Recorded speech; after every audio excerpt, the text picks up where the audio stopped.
લીંબત વિસ્તારમાં માનવ તસ્કરીનો એક ગંભીર અને ચોંકાવનારો કિસ્સો પોલીસના હાથ લાગ્યો છે। એક ગરીબ શ્રમજીવી પરિવારની નાબાલિગ દીકરીને નશાકારક પદાર્થો પીવડાવીને ડર દબાણ વચ્ચે માત્ર 10 દિવસની અંદર 2 વખત વેચવામાં આવી હતી અને તેના જબરજસ્તીથી લગ્ન કરવામાં આવ્યા હોવાના આરોપો સામે આવ્યા છે। આ ઘટનાની તપાસ દરમિયાન લગ્નની તસવીરો પણ પોલીસના હાથમાં લાગી છે, જેમાં ગેરકાયદેસર લગ્નની સાબિતી કરે છે। આ ગંભીર ઘટનાની જાણ થતાં જ લિંબાયત પોલીસ ચોંકી ઉઠી હતી અને તાત્કાલિક કાર્યવાહીમાં જોડાઈ હતી। પોલીસ ટીમે તપાસ હાથ ધરીને મુખ્ય 3 આરોપીઓને તેમજ ઘટનામાં સહભાગી એક પડોશી મહિલાની અટકાયત કરી છે। આરોપીઓ પાસેથી મળેલી માહિતીના આધારે પોલીસનું માનવું છે કે આ કિસ્સો માનવ તસ્કરીના મોટા રેકેટનો ભાગ હોઈ શકે છે।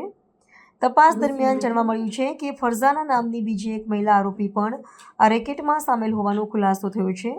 પોલીસ દ્વારા મહિલા માટે વોન્ટેડ નોટિસ જારી કરવામાં આવી છે અને તેની શોધી કાઢવાના પ્રયાસો શરૂ કરાયા છે।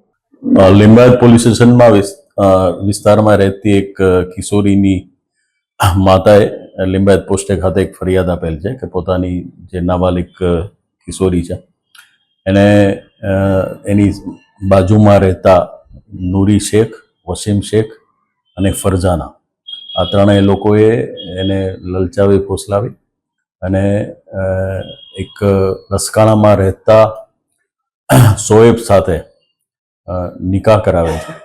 શોએબના ઘરે લસકાણા ખાતે નિકાહ કરવામાં આવેલ અને શોએબ પણ આ લોકો જાણતા હોવા છતાં કે નાબાલિગ છે છતાં એની સાથે ત્યાં 3 દિવસ આ કિશોરીને રાખેલ છે અને ત્યાંથી પછી ફરીવાર આ લોકો જે આરોપીઓ છે એને ત્યાંથી લઈ અને મહારાષ્ટ્રના સોલાપુર ખાતે અને ફરીવાર એક વ્યક્તિ સાથે લગ્ન કરાવેલ હોવાની હકીકત ફરિયાદમાં જણાવેલ છે।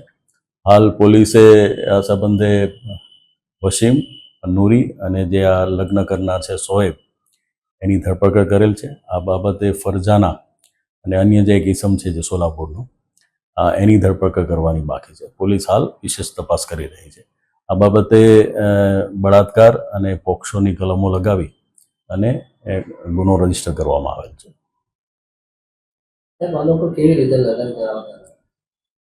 એ અહીંથી એને જે છોકરી છે એ કેટરિંગના કામ માટે અવારનવાર આ લોકો સાથે જતી હતી।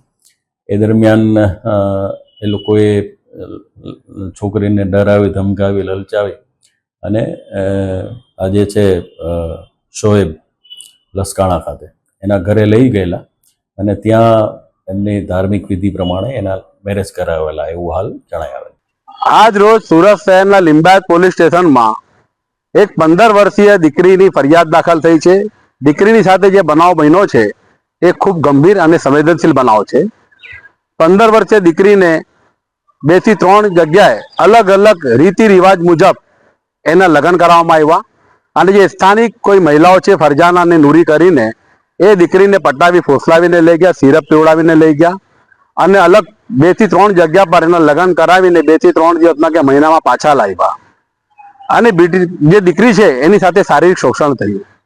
એ દીકરી ખૂબ આર્થિક રીતે નબળા પરિવારની છે, ગરીબ ઘરની છે। એની માતાએ મજૂરી કામ કરે છે, પિતા પણ છૂટક મજૂરીનું કામકાજ કરે છે, ભાડાના જેવાના મકાનમાં રહે છે અને આ સમગ્ર બનાવ જ્યારે મારી સામે આવ્યો ત્યારે હું પોતે પણ હચમચી ગયો અને આ ધ્યાનપૂર્વક એને સાંભળીને જ્યારે મેં આ વાતની રજૂઆત પોલીસ સમક્ષ કરી, સ્થાનિક police station Limbayat PI Shri Kamdiya સાહેબ સમક્ષ, ત્યારબાદ DCP doctor Kananben Desai, ACP Jadeja સમક્ષ તેમને ખૂબ સકારાત્મક રીતે આ બાબતને ગંભીરતાથી લઈને ફરિયાદ દાખલ કરી છે।